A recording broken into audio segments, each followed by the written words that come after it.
இன்றே டவுன்லோட் செய்து உங்கள் ஃபேவரட் ஷோக்களை என்ஜாய் பண்ணுங்க. நமக்கு மட்டும் ஏன் மாயா இப்படி எல்லாம் நடக்குது? திடீர்னு பூதம் கிளம்புற மாதிரி நம்மள பிரச்சனை விடாம துரத்துது. இப்ப பூதம் தானா வரல பெரியம்மா, என் அத்தை ரூபத்துல வந்திருக்கு. ஏற்கனவே அவர் உன் மேல ரொம்ப கோவமா இருக்காரு. நானே அப்பப்ப ஏதாவது சொல்லி அவரை சமாதானப்படுத்துறதுக்கு முயற்சி பண்ணிட்டு இருக்கேன். இப்ப இந்த மாதிரி சிக்கல்ல நீ மாட்டிக்கிட்ட. இந்த பத்மா ஏன் தான் இப்படி பண்றானே தெரியல. வேற எதுக்கு? என்ன இந்த வீட்டை விட்டு வெளியே அனுப்பதான்.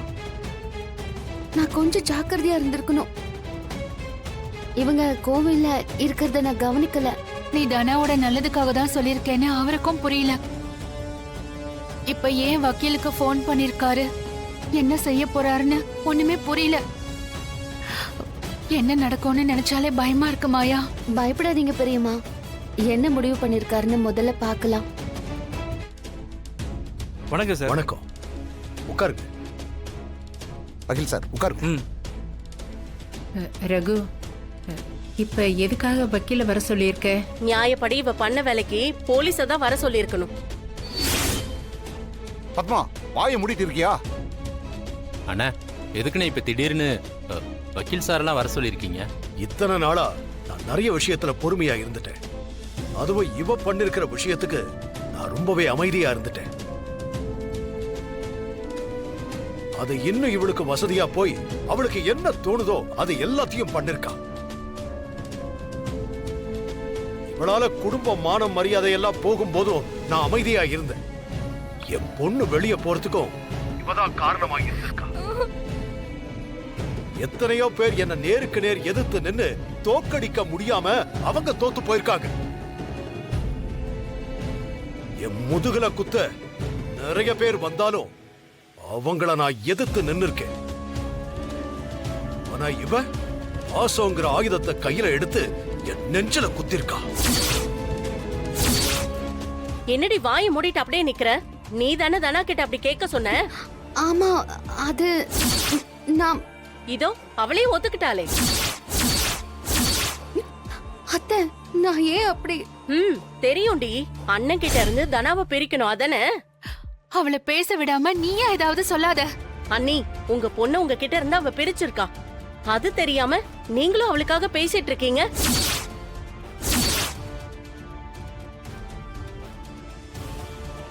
இந்த குடும்பத்தை பிரிச்சு சின்ன பின்னமா ஆக்கணும்னு தான் வெளிநாட்டுல இருந்து கிளம்பி இங்க வந்திருக்கா. பத்மா, சொத்தை எழுதி கொடுங்கன்னு கேட்டு நின்னது நீங்க தான். குடும்பத்தை யாரு பிரிக்க நினைச்சாங்கன்னு இங்க எல்லாருக்கும் தெரியும். என் மருமக என்னைக்கும் இந்த குடும்பத்துக்கு நல்லதுதான் செய்வா. அதான் நல்லா செஞ்சுட்டாளேன்னு தனாவோட கல்யாணத்தை நிறுத்திட்டா, அந்த கதிரிக்க கட்டி வச்சா, அதுக்கப்புறம் தனாவ வீட்டை விட்டு அனுப்பி விட்டுட்டா. என்ன கதிரிலாம்? இந்த குடும்பத்தை புடிச்ச வேண இவ. என் புள்ள வாழ்க்கையும் இவளால போச்சு. பத்மா, வாய்க்கு வந்தபடி பேசாது. உன் பையன் கடை ஆரம்பிக்கிறதுக்கு 40 லட்சம் ரூபாய் கொடுத்தா. அப்புறம் அவன் வாங்கின கடன் அடைக்கிறதுக்கு 50 லட்சம் ரூபாய் கொடுத்தா. என் மருமகளால தான் நம்ம புள்ள இன்னைக்கு கௌரவத்தோட இருக்கான். அவனை கடன்காரனா ஆக்குனதே இவ தானே. இவளாலதான் எல்லா பிரச்சனையுமே ஆரம்பிச்சது. இந்த குடும்பத்துக்கு வர எல்லா அவமானமும் இவளாலதான். இவ அம்மா புத்தி அப்படியே இருக்கு. பத்மா, போதும். இதுக்கு மேல ஒரு வார்த்தை பேசாத. நான் எதுவும் சொல்லிடக்கூடாதுன்னு பொறுமையா இருக்கேன். என்ன அவமானம் ஆயிடுச்சு மாயாவால. மாயாவால தான் இந்த வீட்டுல நாம இருக்கோம், அத மறந்துடாத. அவ ஒண்ணு நமக்காக இதெல்லாம் பண்ணல. அவ செஞ்சது எல்லாமே அவனுக்காக தான். தனாவை பிரிக்கணும்னு கதிருக்கு கல்யாணம் பண்ணி வச்சா. இந்நேரம் தனாவுக்கு கார்த்திக்கோட கல்யாணம் நடந்திருக்கும். அந்த பையன் நல்லவன் தான். ஏய், யார் நல்லவன்? தனாவை கடத்திட்டு போயிருக்கான், அவன் நல்லவனா? ஏங்க, அவன் கல்யாணம் நடக்கலங்கிற கோவத்துல தான் அப்படி ஆயிட்டான். அந்த கல்யாணத்தோட புவனேஸ்வரி கூட இருந்த பகை எல்லாமே முடிஞ்சிருந்திருக்கும். அந்த கல்யாணம் தடைப்பட்டு போனதுல புவனேஸ்வரி இன்னும் நம்ம மேல கோவமா இருக்கா. இவ இந்த வீட்டை காப்பாத்தினது கூட இவளுக்காக தான் இருக்கும். நம்ம எல்லாரையும் வெளியே அனுப்பிட்டு இவ மட்டும் சந்தோஷமா இந்த சொத்தெல்லாம் அனுபவிக்கலாம்னு நினைச்சிருப்பா. ஏய், பைத்தியக்காரி மாதிரி பேசாத.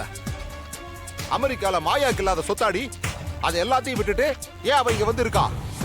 நம்ம குடும்பத்துக்காக தாண்டி. குடும்பத்துக்காக எல்லாம் ஒண்ணும் இல்ல, அவ அம்மாக்காக நம்ம எல்லாரையும் பழி வாங்க இங்க வந்திருக்கா. நான் உன்னை என் பொண்ணுன்னு மனசாரதான் தத்தெடுத்தேன். அதான் நீ உன்னோட சுயநலத்துக்காக என் பாசத்தை உபயோகப்படுத்திக்கிட்ட. என் பொண்ணு மேல நான் உயிரியே வச்சிருக்கேன். அவளையே நீ என்கிட்ட இருந்து பிரிச்சுட்ட. நான் என் பொண்ணா தத்தெடுத்து பெரிய தப்பு பண்ணிட்டேன். நானே அதை சரி பண்றேன். வளர்த்தது விஷச்செடின்னு தெரியும் போது அதை வேரோட புடுங்கி போடுறதுதான் எல்லாருக்கும் நல்லது. வக்கீல் சார், இவளை நான் என் பொண்ணா சட்டப்படி தத்தெடுத்தேன். அதே சட்டப்படி திரும்ப ரத்து பண்ணணும். இவளுக்கும் எனக்கும் இருக்கிற உறவை அறுத்தெறியணும்.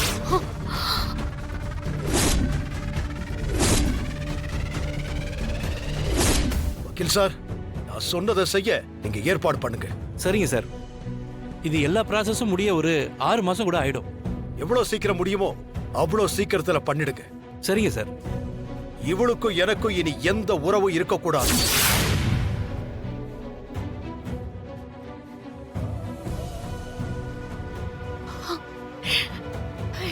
மாயா, நீ எதுக்கு தனாவுக்கும் கதிரிக்கும் கல்யாணம் பண்ணி வச்சேன்னு தெரிஞ்சாதானே உன்னை பத்தி அவரை புரிஞ்சுப்பாரு.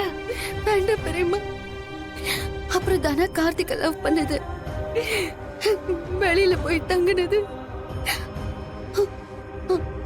அவன் வீடியோ எடுத்ததுன்னு எல்லாத்தையும் சொல்ல வேண்டியது வரும். பெரியப்பாவால இதெல்லாம் தாங்கிக்கவே முடியாது. தானா இப்பதான் அவ வாழ்க்கையை பிடிச்ச மாதிரி வாழ ஆரம்பிச்சிருக்கா. பெரியப்பாவுக்கு கதிர் மேலயும் என் மேலயும் தான் கோபம் இருக்கு, தானா மேல கிடையாது. இப்ப உண்மையை சொன்னா தானாவ அவர் என்ன நினைப்பாரு? எனக்கு என் தங்கச்சி லைஃப் நல்லா இருக்கணும். பெரியம்மா ப்ளீஸ் பெரியம்மா, நீங்க எதுவும் சொல்லாதீங்க. மாயா, உனக்குன்னு ஒரு வாழ்க்கை இருக்குல்ல மாயா, அதை இழக்க நீ எப்படி மாயா தயாரான? உங்க தங்கச்சி உங்களுக்கு அவ்வளவு பெரிய துரோகத்தை பண்ணிட்டு போனதுக்கு அப்புறம் கூட அவங்க நல்லா இருக்கணும்னு நினைக்கிறேன். மனசு உங்களோடது. அவங்க இறந்து போனதுக்கு அப்புறம் கூட என்ன உங்க பொண்ணா பாத்துக்கிட்டு இவ்ளோ பிரச்சனையை ஃபேஸ் பண்ணிட்டு இருக்கீங்கல்ல, நீங்க பண்றதை விட நான் ஒண்ணு பெருசா பண்ணல பெரியம்மா. என் மனசுக்குள்ள எப்பவுமே நீங்களும் பெரிய பாவம், எனக்கு அப்பா அம்மா. அதை யாராலையும் மாத்த முடியாது.